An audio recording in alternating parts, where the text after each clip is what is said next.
মানুষের তথ্য প্রাপ্তি নিশ্চিতে গঠিত তথ্য কমিশন ২২ মাস ধরে প্রায় অচল।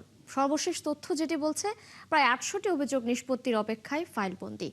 ২০২৪-২৫ বার্ষিক প্রতিবেদন জমা দেয়া হয়নি। তথ্য অধিকার ফোরামের সদস্যরা বলছেন, বিশাল ভবন আর কর্মকর্তা কর্মচারী মিলে ব্যয় হচ্ছে রাষ্ট্রের বড় অঙ্কের টাকা।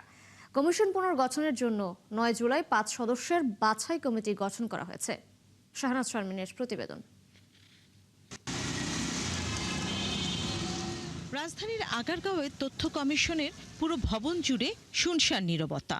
গত প্রায় ২ বছর ধরেই তথ্য কমিশনের চিত্র এমনই। প্রধান তথ্য কমিশনার সহ ৫ কমিশনারের কক্ষ তালাবদ্ধ। রুটিন কাজেই আটকে আছে কমিশন। বিশাল এই ভবনে কয়েক ঘন্টা অপেক্ষা করে দেখা যায় নেই কোনো দর্শনার্থী বা অভিযোগকারী। সাবেক প্রধান তথ্য কমিশনার আব্দুল মালেক ও তথ্য কমিশনার শহীদুল আলম ২০২৪ সালের সেপ্টেম্বরে পদত্যাগ করেন।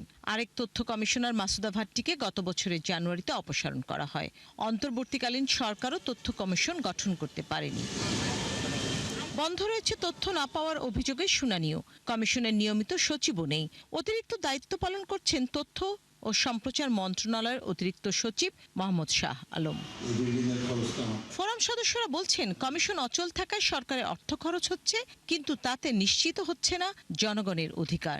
এই আইনের যে মেইন স্পিরিট, যে গোপনীয়তা কম, প্রকাশ বেশি, কর্তৃপক্ষ তথ্য দিতে বাধ্য থাকিবে, এই যে শব্দটি বাধ্য, এটি কার্যকারিতা হারিয়ে ফেলেছে।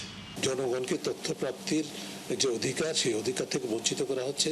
তথ্য না পাওয়া গেলে যে প্রতিকার পাওয়ার যে সুযোগ যে প্রতিষ্ঠানের হাতে আছে, অর্পণ করা হয়েছে দায়িত্ব, সেই প্রতিষ্ঠানকে কার্যকর করে রাখা হয়েছে। অর্থাৎ সরকার চায় না তথ্য প্রকাশিত হোক।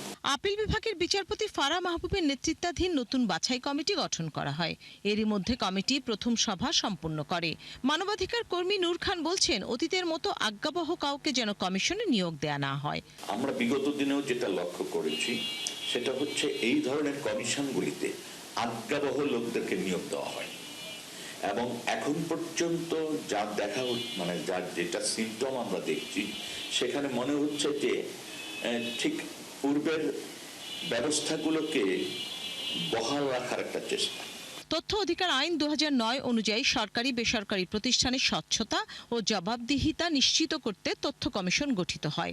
প্রধান তথ্য কমিশনার ও কমিশনারের প্রতিটি শূন্য পদের বিপরীতে ২ জন করে প্রার্থীর নাম রাষ্ট্রপতির কাছে সুপারিশ করবে বাছাই কমিটি।